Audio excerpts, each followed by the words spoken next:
know I loves me some Ms. Pac-Woman. This is Ms. Pac-Man on the Atari 5200, copyright 1982. Not a bad version of Ms. Pac-Man. When you take the date that this was released into consideration, it looks quite nice, and the Atari 5200 has excellent versions of both Pac-Man and Ms. Pac-Man. Pac-Man is terrible on the Atari 2600 and done very well for the 5200. Ms. Pac-Man actually got a fairly nice presentation on the Atari 2600. So there's not as much of a reason to hunt out a copy of Ms. Pac-Man for the 5200 if you already have Ms. Pac-Man on the 2600.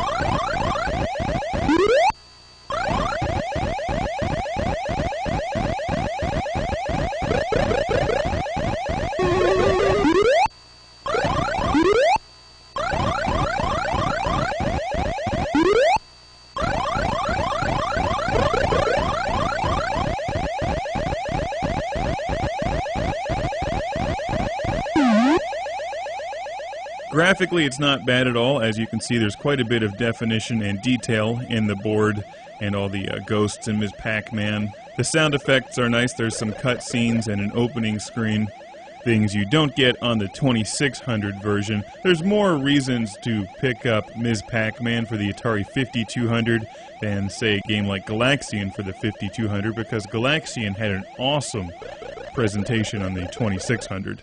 Lots of hundreds I'm throwing out your way today. They really needed to mix up their numbers a bit. Could you imagine the Atari 32X? An add-on where you have to connect it to your Atari with 16 different cables, 5 power supplies, and a running stream of water. Although, arguably, that would still work better than the Sega 32X.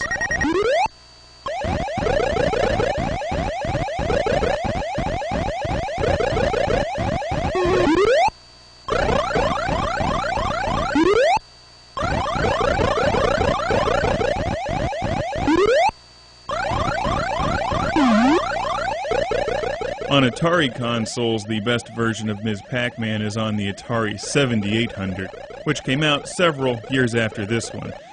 As far as I can tell, back in 1982, this is the best version of Ms. Pac-Man that you could have, unless you had the stand-up or cocktail table version of the arcade Ms. Pac-Man machine.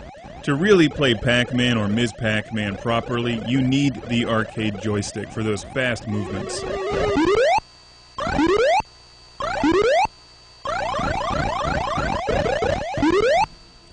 Although I'm not wild about the Atari 5200 controller with this game because it's an analog controller that's non-self-centering, it's still playable.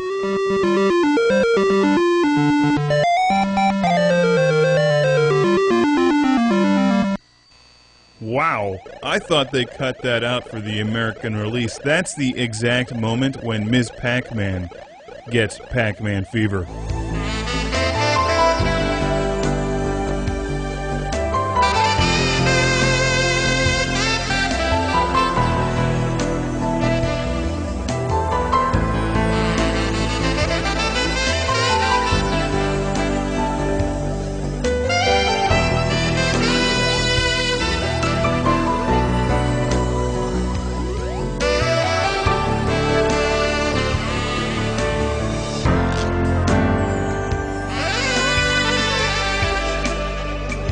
Ah, shit.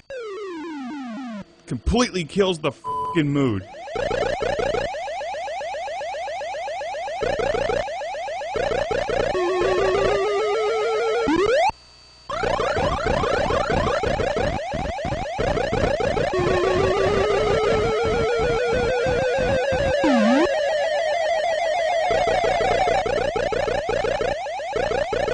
Ms. Pac-Man is one of the greatest arcade games ever, and if you want to collect it for your Atari 5200, you'll really have no problem doing so, because there's a lot of them out there. It's fairly inexpensive, it's not in terribly high demand these days, and while there's better versions of Ms. Pac-Man out there, namely the Atari 7800 version and the arcade original. It's still fun to have Ms. Pac-Man on every game console that you own, because it came out on just about every game console ever made, except the Magnavox Odyssey 2. With that game system, you can get KC Munchkin. I don't think it's on ColecoVision, and probably not on Vectrex. Each version of Ms. Pac-Man on whatever game console is always slightly different. And here on the Atari 5200, gameplay speeds up rapidly once you get to about the 4th or 5th level, which is difficult with the joystick because you can't make really fast movements. So while I can go well beyond the banana stage on the arcade machine, here I got wiped out on the 5th level. And that's just bananas.